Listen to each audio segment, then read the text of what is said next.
February 2nd, 1943, 7:45 in the morning. Stalingrad, a destroyed building somewhere in what used to be the city center. Broken windows, walls punched through by artillery. Outside, minus 30 degrees Celsius. A German field marshal sat on one side of a table. Friedrich Paulus, commander of the Sixth Army, the man who had led 330,000 soldiers into the largest encirclement in military history, and watched them destroyed over 5 months of Russian winter. On the other side of the table, a Soviet general, and between them, a British officer. That small room contained 3 languages. Paulus spoke German. The Soviet general spoke Russian. Neither understood a single word the other said. Only the British officer understood everything. Every word, every tone, everything behind the words. And only he knew the difference between what each side said and what each side didn't say. Between the official statement and the human being making it. Between the language of surrender and the reality of defeat. Subscribe right now, because this isn't the story of Stalingrad you know. This is the story of the man in the middle, sitting between 2 enemies, at the hinge of history, with a specific and almost invisible kind of power. Because in a room like that, with 2 people who can't speak to each other, the real power belongs to the one who decides what gets said. To understand what was happening in that room on February 2nd, 1943, you need to understand what the previous 5 months had been. Because Stalingrad isn't just a battle. It's one of those events where the scale of human cost is almost impossible to process. The numbers are so large that the mind slides off them. You have to work to keep the specific concrete reality in view. The summer of 1942, Germany launched a massive offensive in the south of the Soviet Union. The strategic objectives were the Caucasus oil fields and the city of Stalingrad, an industrial city on the Volga and a city that bore Stalin's name. That symbolic weight was not lost on either side. Hitler wanted it. Stalin could not give it up. The German Sixth Army entered the city in the fall of 1942. What followed is known as the most intense urban combat of the entire war. Not a battle in the conventional sense. A grinding room-by-room, floor-by-floor destruction of a city and the armies inside it. The Russians called it the Rattenkrieg, the War of the Rats. In November 1942, the Soviets launched Operation Uranus, a counteroffensive that hit the German flanks, not Stalingrad itself, but the positions around it, held by weaker Romanian and Italian forces. The trap closed. The Sixth Army was surrounded, approximately 330,000 men. Hitler refused to authorize a withdrawal. The army would hold. A relief force was sent. It didn't break through. An air supply bridge was established. It couldn't deliver what the army needed. The army began to starve and freeze. By January 1943, the Soviet forces were compressing the pocket. By the end of January, the army had been split into 2 pockets. By February 2nd, it was over. Paulus surrendered. With him, 24 generals and approximately 91,000 men who were still alive and capable of moving. It was the largest German military defeat of the entire war. And the man who translated the surrender was British, William Edward Hartley, born in Leeds, 1912. His father was a textile merchant, but one with an unusual range. German business partners, a Russian supplier he'd worked with for years. The Hartley household had a specific kind of cosmopolitanism that came not from culture or education, but from commerce. Languages were practical tools, not academic subjects. His mother was German, born in Leipzig. Moved to England as a young woman, Hartley grew up speaking German and English simultaneously, not learning one after the other, running them in parallel from early childhood. The distinction between the 2 languages, the specific idioms and registers of each, was as natural to him as the distinction between formal and casual speech. Then Oxford, linguistics, and Russian. His father had a Russian business contact who visited periodically. Hartley was fascinated by the language, its structure, its grammar, the way it handled time and aspect differently from German or English. He hired a tutor, spent 2 years working at it. Russian was hard, but Hartley was patient, and he had an ear that most people don't develop even after years of study. By the time war began, he had something that was genuinely rare: German, Russian, and English, all three at near native level, all three with the specific cultural fluency that comes from childhood immersion rather than classroom instruction. Military intelligence took him immediately. His file contained a note from the officer who recommended him for the role he eventually played. Trusted by both sides, committed only to accuracy. This combination is extraordinarily rare. Trusted by both sides, committed only to accuracy. That description would be tested on the morning of February 2nd, 1943. Hartley arrived at the building before the others. He had time to observe the space, a room in a destroyed structure, the walls still standing but damaged, the windows broken, cold air moving through, a table, chairs, the functional minimum required to conduct a formal proceeding. He had done enough of these, smaller ones, less consequential ones, to know how the dynamics worked. The interpreter in the room was a specific kind of invisible. Both sides knew he was there. Both sides addressed their words to him, through him, toward the person across the table. But neither side actually saw him. He was a conduit, a necessary technical element, not a participant. This invisibility was, in his experience, the most important feature of the job, because invisibility meant both sides talked freely and honestly, in a way they might not have if they believed they were being observed by someone with interests of their own. Paulus arrived. Hartley noted his condition. The face was drawn, the eyes slightly unfocused, the specific look of a man operating on no sleep and high stress over an extended period. The nervous tick on one side of his face that several accounts mention. But the posture upright, the uniform on, the attempt to maintain the carriage of a field marshal in the last possible moment before that stopped meaning anything. The Soviet general arrived, alert, controlled, the posture of a man who had won something significant and knew it. Hartley took his position between them, and the translation began.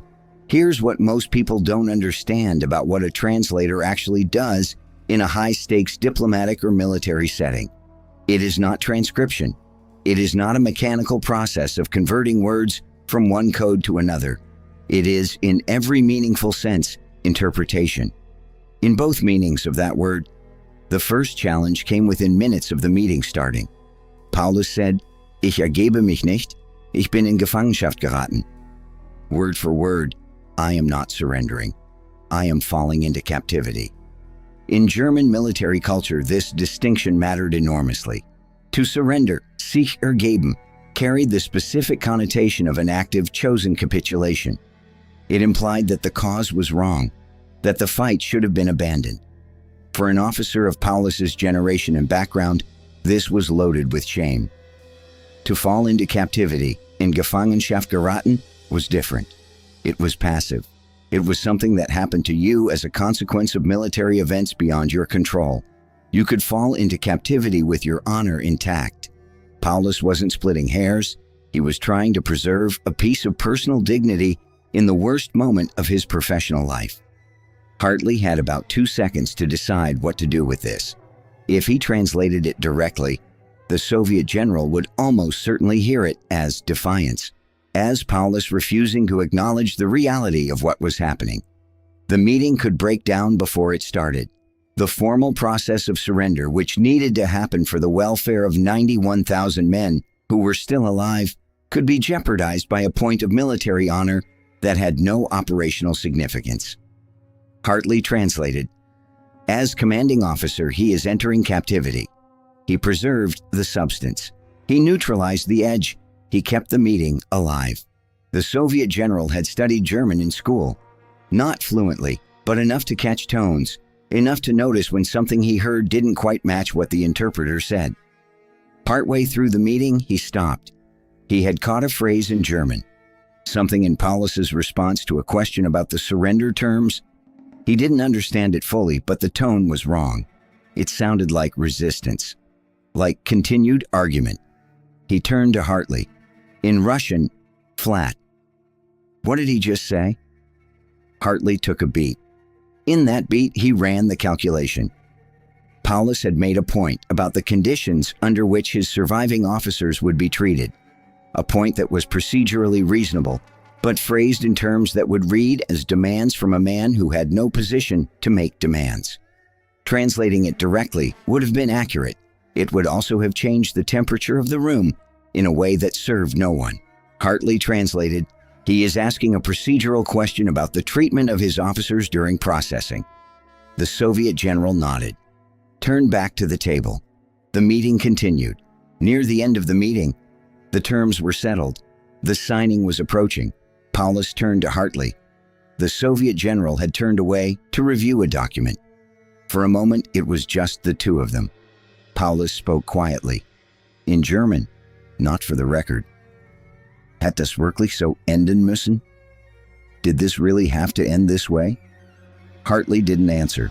Answering wasn't his job. He was the interpreter. He translated what was said between the principals. He didn't insert himself. He didn't offer opinions. He didn't respond to questions that weren't directed to him in his official capacity. But he heard the question, and he carried it. For 30 years, he carried it. Let me stop here for a second, because what Hartley was doing in that room is something that almost never gets discussed when people talk about high-stakes historical moments. We talk about the leaders, the generals, the decisions made at the top. We almost never talk about the people in the middle, the interpreters, the translators, the people through whose hands the meaning actually passed. And here's the specific thing that strikes me about Hartley's position. Both sides trusted him. Completely. They had to. There was no alternative.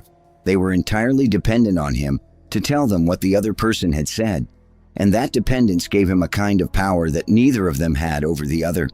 Because what he chose to translate and how he chose to translate it shaped what each side understood the other to have said. Not the words, the meaning. That's an enormous amount of power. Quiet, invisible, completely unacknowledged, but real. What would you have done in that room? Would you have translated everything exactly? Or would you have made the same adjustments Hartley made? Drop it in the comments. I'm genuinely curious. And if this kind of story is what keeps you here, subscribe right now.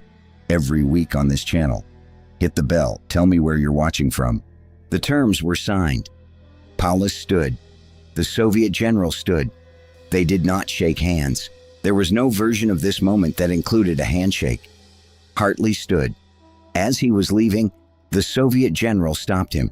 In Russian, quietly, "Good work." Hartley nodded. He didn't thank him. He didn't respond. He walked out of the building. He stood in the ruins of Stalingrad. Minus 30 degrees. Smoke still rising in the distance from positions that had been contested until days ago. And in his head, the question. Did this really have to end this way? He didn't have an answer. He wasn't sure anyone did. Stalingrad was not the end of Hartley's work. It was, in some ways, the beginning of its most important phase. 1943, Tehran Conference. Churchill, Roosevelt, and Stalin met for the first time as the full Allied leadership. The post-war world was beginning to be discussed. Hartley was part of the interpreting staff. 1945, Yalta. The most consequential diplomatic meeting of the entire war. The future of Poland. The division of Germany. Soviet entry into the Pacific War. The framework that would define the next 40 years of world history. Hartley interpreted in several sessions at Yalta. Not always the primary interpreter, sometimes a supporting role, but present, in the room, with access to what was said and how it was said. And the same dynamic applied. Both sides said things that didn't translate cleanly. Both sides had phrasing that carried connotations that wouldn't survive direct translation. And Hartley, as he had in Stalingrad, made decisions in real time about what to carry across and what to smooth. When researchers later compared the British and Soviet records of the Yalta discussions, they found discrepancies, not dramatic ones, not the kind that suggest deliberate deception, but consistent small variations in how specific exchanges were recorded by each side. Some of those variations may reflect normal translation drift, The same statement genuinely can mean slightly different things in different languages. Some of them may reflect Hartley. We don't know. The records don't tell us.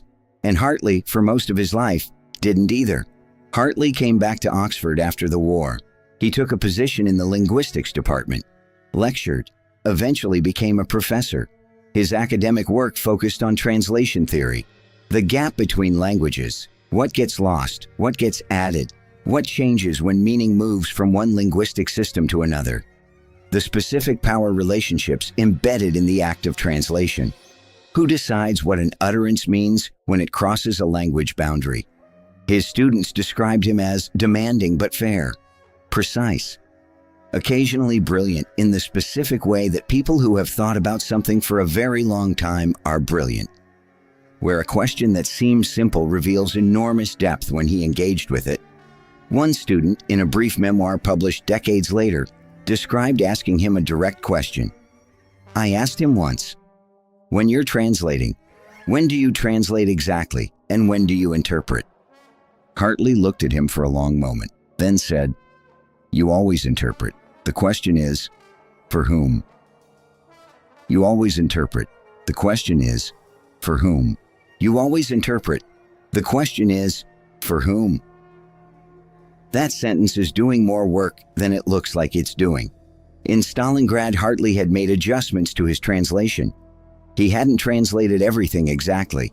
He had made judgment calls about which tones to carry and which to soften, about which of Paulus's pride and which of the Soviet general's severity to allow to reach across the table. When he said, you always interpret, was he describing a universal truth about translation? Or was he, in some oblique way, accounting for what he had done in that room? And when he said, the question is for whom, was he answering it? Or refusing to? I think he was refusing to. I think that question, for whom, was the one he couldn't answer cleanly. Because in that room, the honest answer was, for the moment, for the conversation to survive, for the surrender to happen, for the 91,000 men outside who needed this to conclude. And that answer, while defensible, requires you to accept that an interpreter can legitimately make that call. Can he? That's what I want you to think about. Drop it in the comments and subscribe. Hit the bell. This conversation is worth having. 1973. Hartley was retired. A small house in Oxford, a garden, books floor to ceiling, and time, more time than he'd had in decades, to think about things he'd carried without quite putting down. One afternoon, he sat at his desk. He took a sheet of paper. He picked up a fountain pen.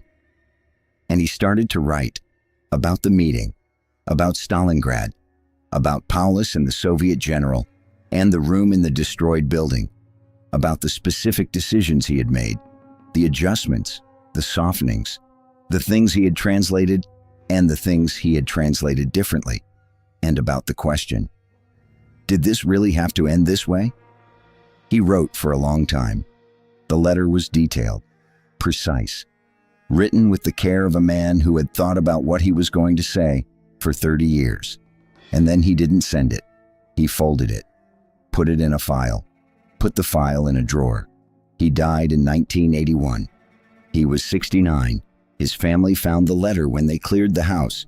His son read it, kept it, and eventually, in 2009, made it available to a historian working on Allied interpreters in the Second World War. The letter was published in summary form in a 2011 academic paper. Two sections in particular attracted attention. The first, the Paulus, I am not surrendering, / I am falling into captivity distinction. Hartley wrote, I did not translate this literally. I translated its substance without its edge. The distinction he was making was real and personally important to him. It was also in that moment operationally irrelevant and potentially destabilizing. I made a judgment. Whether it was my judgment to make, I have thought about that for 30 years. The second, the Soviet general's phrasing at a specific point in the meeting, a characterization of German military leadership that, directly translated, would have been inflammatory. Hartley, I neutralized this. Both men left the table. That was the outcome that was needed. And then the line that most people who have read the letter cite, "I am content to let history judge me. But in that moment, I could not have done otherwise." I am content to let history judge me. But in that moment, I could not have done otherwise. When the letter became known in translation theory circles, it produced a specific argument that is still ongoing. One camp, Hartley was right. Translation in high-stakes settings is never pure transcription. The interpreter's job is to achieve communication, to get meaning from one side to the other in a way that serves the purpose of the interaction. Softening a phrase that would have derailed the meeting without changing its substantive content is exactly what a skilled interpreter should do. The surrender happened. 91,000 men's situation was formally resolved. That was the necessary outcome. The other camp, Hartley overstepped. Both sides had a right to know exactly what the other person said. His role was conduit, not editor. By making judgment calls about what each side needed to hear, he substituted his own assessment for theirs. He shaped a historical moment according to his personal interpretation of what would be best. Both positions have serious arguments behind them. What's striking about Hartley's letter is that he doesn't try to resolve this. He doesn't argue for his own righteousness. He just says, "In that moment, I could not have done otherwise," which is, in its own way, the most honest thing he could have said. Friedrich Paulus spent 10 years as a Soviet prisoner. From 1943 to 1953, he was held in various facilities, eventually settling at a villa outside Moscow that was reserved for senior German prisoners who were considered potentially useful for propaganda purposes. He was useful. He made broadcasts to Germany calling for an end to the war. He testified at Nuremberg. He consistently condemned Hitler's military decisions and German war crimes. Some historians believe this reflects a genuine conversion, a man who, in captivity, was able to see clearly what he had been part of. Others believe it reflects the specific pressure of a sophisticated Soviet handling program. Probably both things are true simultaneously, in proportions impossible to determine from the outside. In 1953, after Stalin's death, he was released. He went to East Germany, lived in a villa near Dresden, gave interviews, wrote part of a memoir he never finished, died in 1957. Hartley's letter mentioned Paulus in a passage that the 2011 paper quoted directly, "I saw a human being in that room, not a field marshal, a man who had been used by history and was in the process of being used by it again. The question he asked me, did this have to end this way? I understood as a real question. He wasn't performing. He genuinely didn't know. He genuinely didn't know." When researchers began comparing the German and Soviet archival records of the Stalingrad surrender meeting, they found something interesting. The two accounts, the German record based on what Paulus's staff noted, the Soviet record based on the official transcriptors, diverge at several points. Not dramatically, not in ways that change the broad picture of what happened, but in the specific phrasing of exchanges that were clearly contentious. In the German record, Paulus makes a formal statement about the treatment of his officers. In the Soviet record, the same exchange is characterized as a procedural question. In the Soviet record, there is a passage where the senior Soviet officer characterizes the German military leadership in specific terms. In the German record, the same exchange is recorded in considerably softer language. These divergences could be explained by normal translation drift. Language genuinely doesn't carry over perfectly. The same words in German and Russian don't land the same way. They could also be explained by Hartley. We can't know with certainty.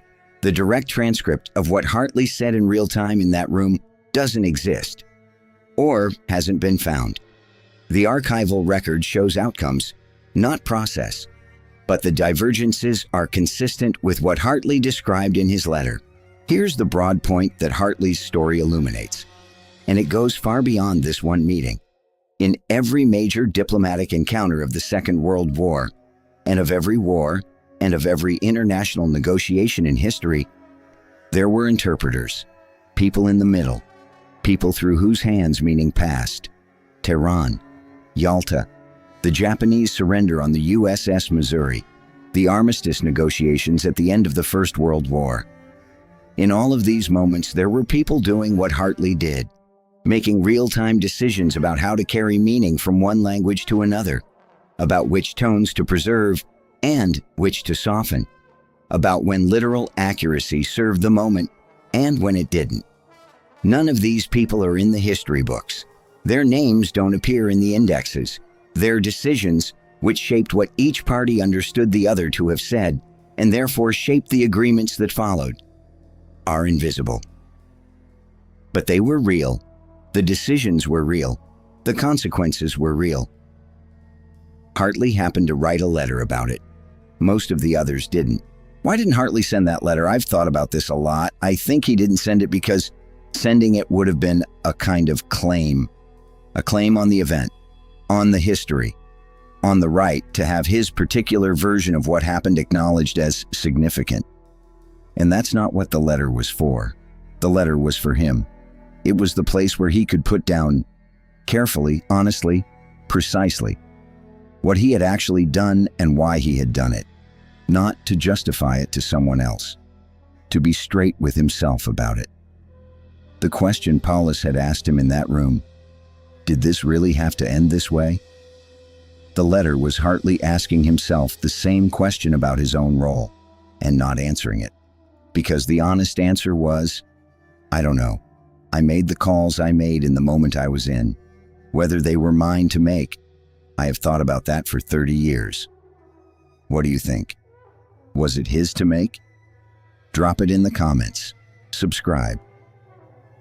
Hit the bell. Share this with someone who thinks about language and power. William Edward Hartley's name doesn't appear in the standard histories of Stalingrad. Stalingrad is Paulus's story. It's the story of the Soviet defenders. It's the story of the Sixth Army's destruction and the turning of the war. Those are enormous, real, documented things. The man in the middle, the man through whose hands the meaning of the surrender passed, is the invisible wheel in the machinery of history. But in that room, on that morning, in that destroyed building at -30 degrees, a specific kind of power sat in the chair between the two men who couldn't speak to each other. And the person in that chair made decisions that shaped what each side understood the other to have said. He made those decisions alone, in real time, without consultation, without a manual for this specific situation. And 30 years later, alone at a desk in Oxford, he wrote them down and didn't send the letter because he had said it to the one person he needed to say it to. The letter was the conversation he'd been having with himself since February 2nd, 1943. Paulus had asked, did this really have to end this way? Hartley's letter was his attempt, honest, precise, and finally stated, to answer the same question about his own role. He couldn't answer it cleanly. Nobody could. You always interpret, he told his students. The question is, for whom? He never fully answered that question either. But he spent his whole career asking it, in the right way, out loud, to people who needed to think about it. That's not nothing, that's a lot. If this one got to you, hit the like button. Subscribe for more every day. I find the stories that stayed invisible in the margins of the historical record. The people in the middle who shaped what the record says. Ring the bell. Share this with someone who thinks about language and power in the spaces between them.